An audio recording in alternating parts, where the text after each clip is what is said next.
Welcome back to my channel, guys. Before I get into this video's topic, peep the new look, the new hair. What do you think about this? I have it slicked back. I have product in my hair. Now that I'm 30 something, I'm actually investing in hair care and skin care. So last night I did the whole thing, the whole Sunday self-care routine. My skin was sunburnt from the beach, so I did an overnight mask, like a collagen face mask, which, by the way, not really my thing. I'm good with a 10-minute face mask, but overnight, it's very distracting to try to fall asleep and stay asleep with a wet mass on your face.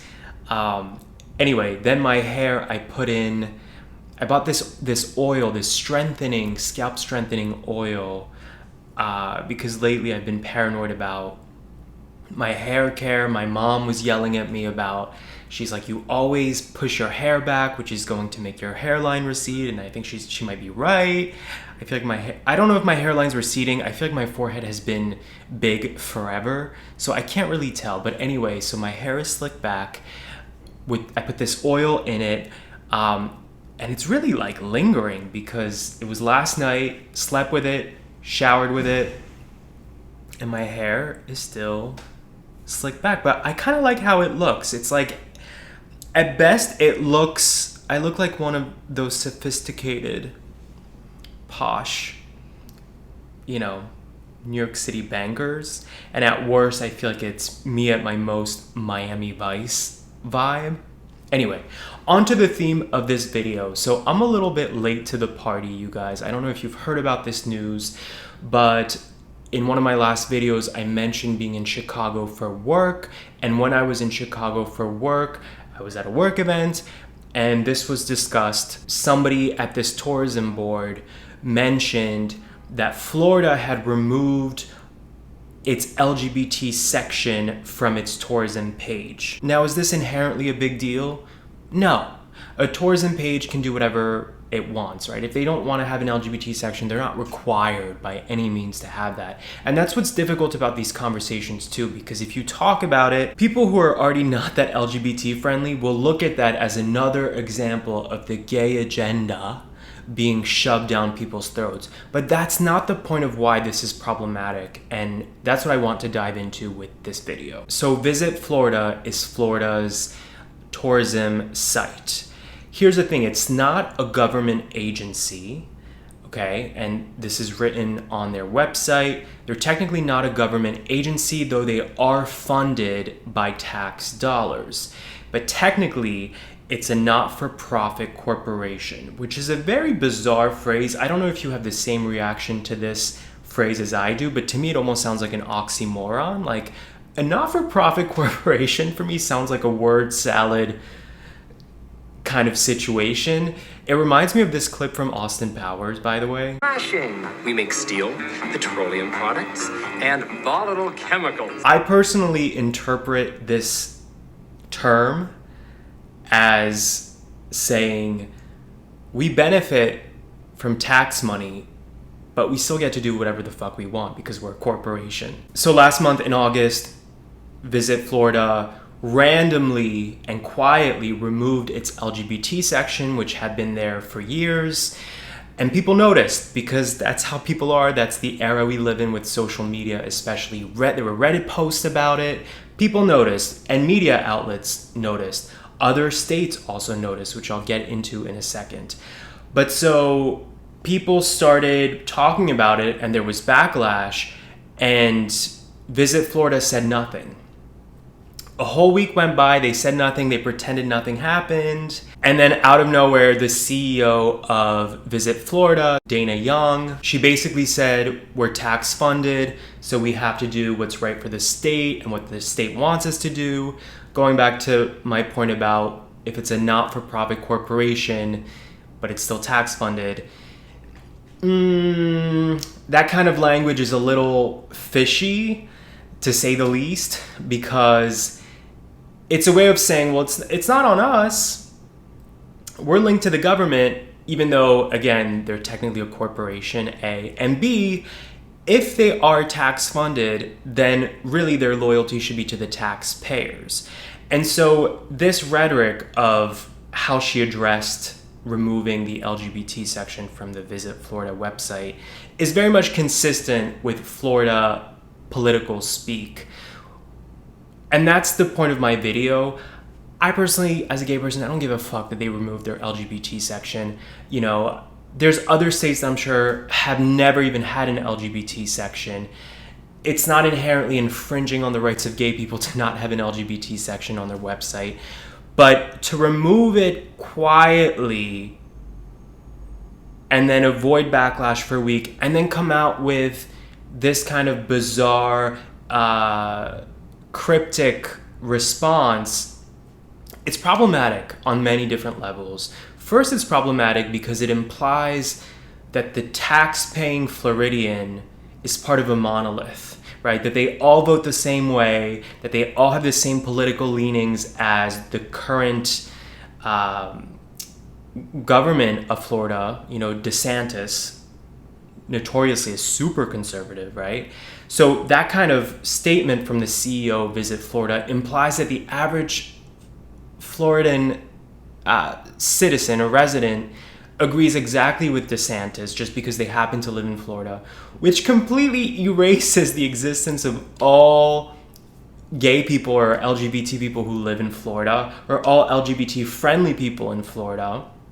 It makes it sound like there are no taxpayers in Florida who are gay or who are related to a gay person or have a friend who's gay or care about gay people or LGBT people. It's also just a strange response because tourism relies on the traveler's wallet, not a taxpayer's wallet. So nothing about this response makes sense, which is what for me is so frustrating about this kind of rhetoric, because it's meant to close the door on something, but it's disingenuous. It's disingenuous, and this is one of those situations, it's kind of like a Ben Shapiro or a Candace Owens response, where I almost just wish they'd be like, we're just sick of gay people. We're sick about this LGBT agenda. I'd almost prefer they would just be honest about their bigotry, because then at least they would be honest. But to use this kind of commentary is intellectually lazy and dishonest. But so here's what I love about all of this.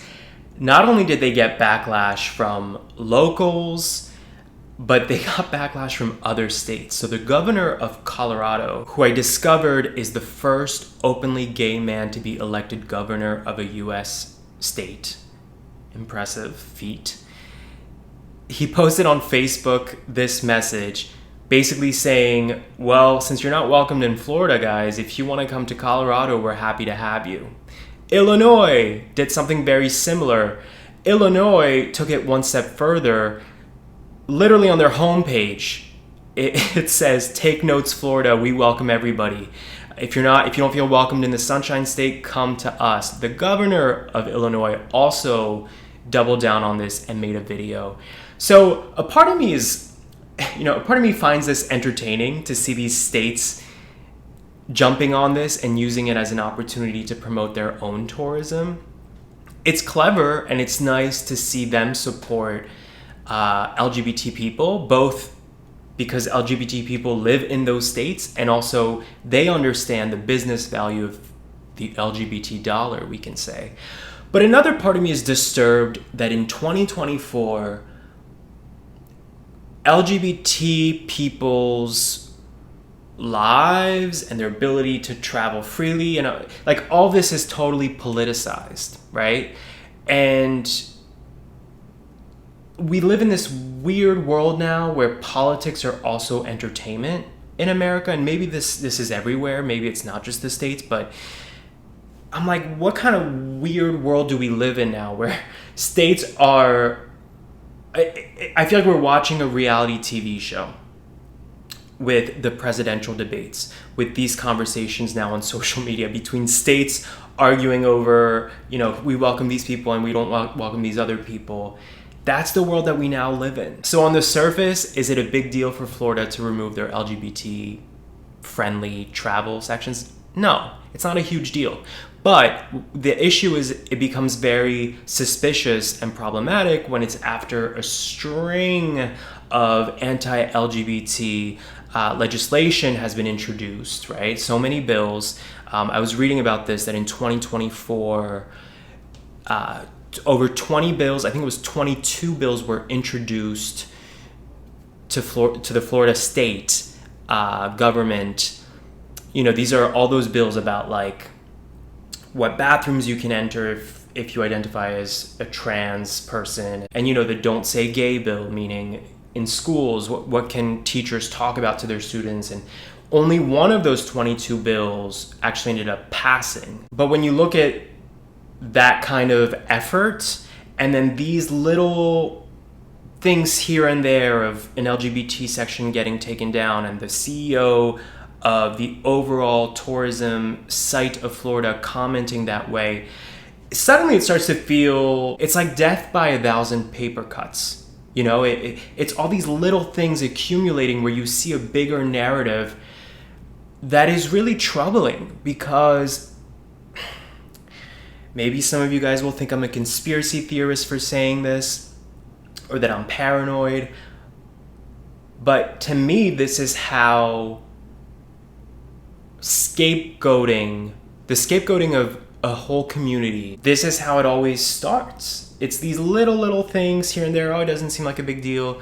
And then before you know it, it's a domino effect. I was talking to my landlord the other day, who's German, and he was saying that to him, what he sees happening politically right now in the States feels eerily familiar to him with the history of Germany, that this is how it began. It's people looking for quick solutions to political and financial tension, and it starts off small, and before you know it, it becomes really dangerous,